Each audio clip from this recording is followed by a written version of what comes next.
believe in yourself, then you're giving yourself a chance. Because if you don't believe, then you'll have no chance at succeeding at all. Kagulat World. Grabe talaga ang lakas ng dating ni Pinoy's pride na si Alexandra Ala sa buong tennis world ngayon.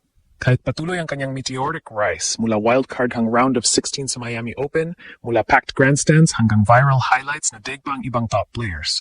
Nananatiling walang hangin, down to earth, at sobrang grateful si Alex sa lahat. Hindi siya nagbago. Kahit libo-libong fans ang sumisigaw ng kanyang pangalan, kahit trending siya sa social media, at kahit may mga legends na nagpapaalam na possibly top 10 siya, siya pa rin yung simply, humble, at laging may pasasalamat na 20-year-old Filipina na nakahawa sa lahat. Well yan, ang ating pag-usapan in this video, pero bago yan maglalambing po kami na sana ay share ninyo ang aming video. I click ang like and subscribe button at pati na rin ang notification bell. Salamat po. Sa social media, puno ng pure admiration ang mga reactions ng fans pagkatapos ng Miami. Maraming Pinoy ang nagpo-post na parang hindi sila makapaniwala sa kanyang ugali. Sobrang bait pa rin kahit nasa spotlight na.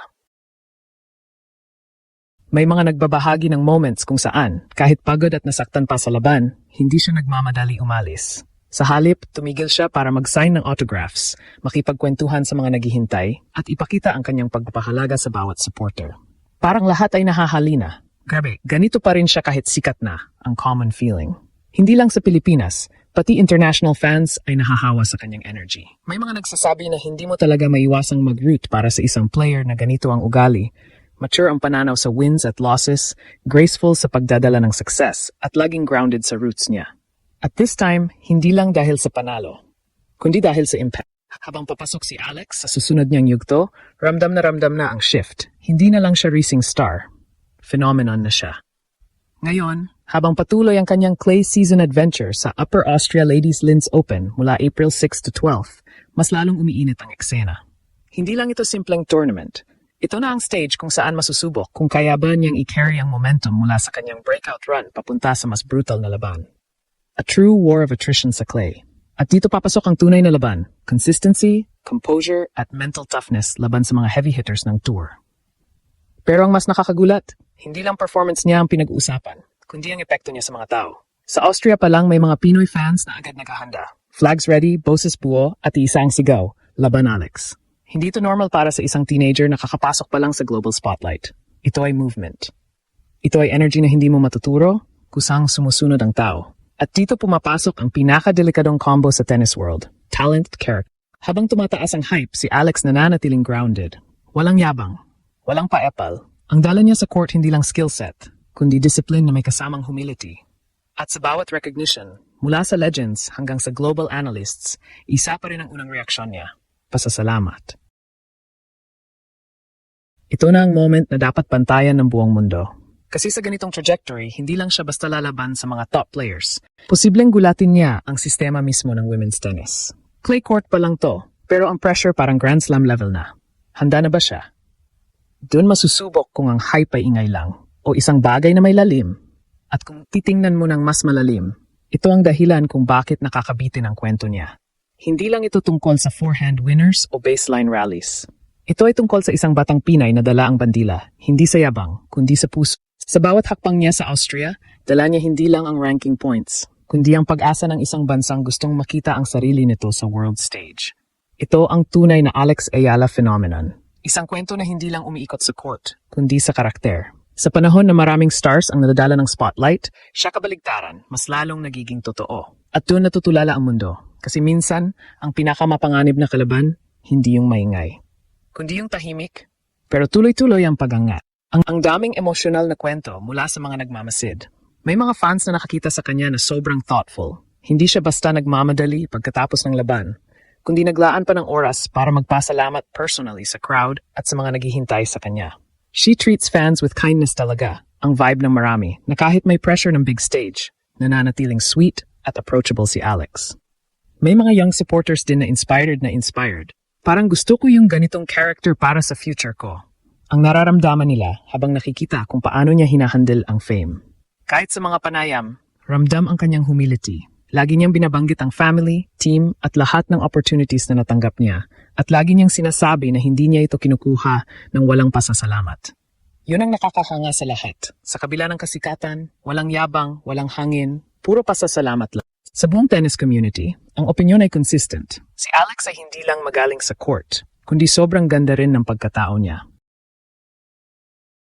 Maraming naniniwala na yun ang dahilan kung bakit patuloy na sumasabog ang kanyang popularity. Hindi lang dahil sa lefty power o fearless shot making, kundi dahil sa paraan kung paano niya daladala ang kanyang success ng may respeto at gratitude. May mga nagpapahayag na ang kanyang parents at community ang may malaking papel sa pagpapalaki sa kanya na ganito. Humble, hungry, at laging may utang na loob sa mga sumusuporta.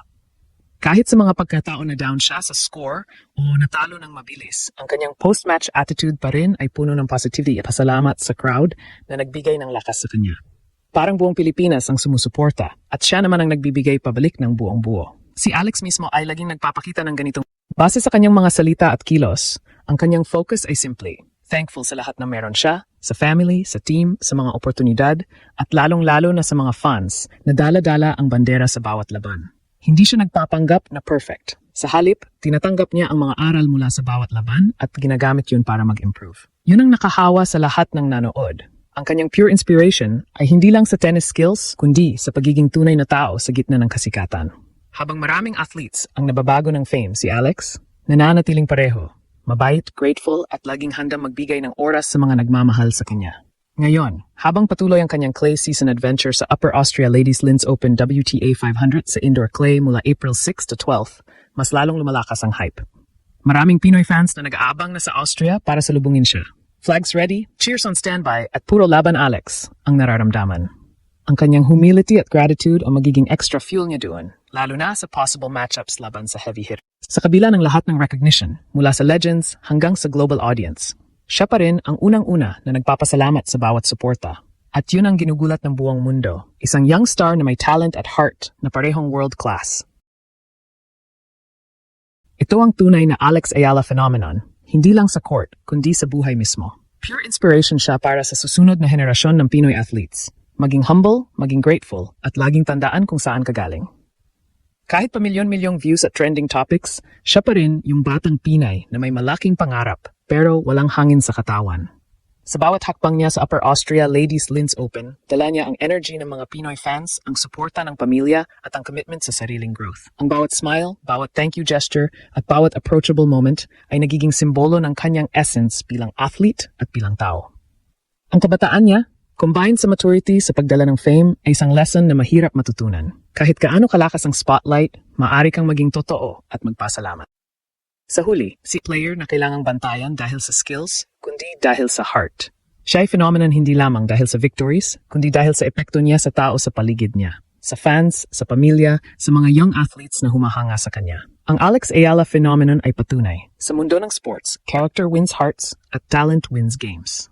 Kaya habang patuloy ang kanyang journey, isang bagay ang malinaw. Ang inspirasyon na dala niya ay panalo na bago pa man siya maglabas ng bola sa court.